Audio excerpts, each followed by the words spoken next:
At dito mapapanood natin mga kaibigan, mga kabilyard, yung napakalupit na play safe dito ni Carlo Biado at saka yung pinakamatinding escape naman nitong si Shane Van Boning. Dito nga nag-foul na itong si Shane Van Boning at kinounter safety agad nitong si Carlo Biado. Intentional foul, no? Foul ko na dito si Shane Van Boning at dito itinago ulit ni Carlo Biado yan.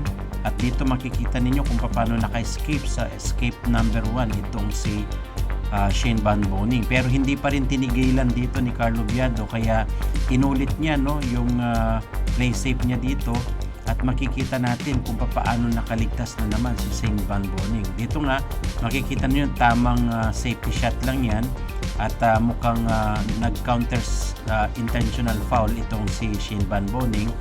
Tinago ulit ni Carlo Biado at dito nag-try na mag-bank shot itong kick shot, pero nasawi dyan si Shane Van Boning, pangalawang foul na yan.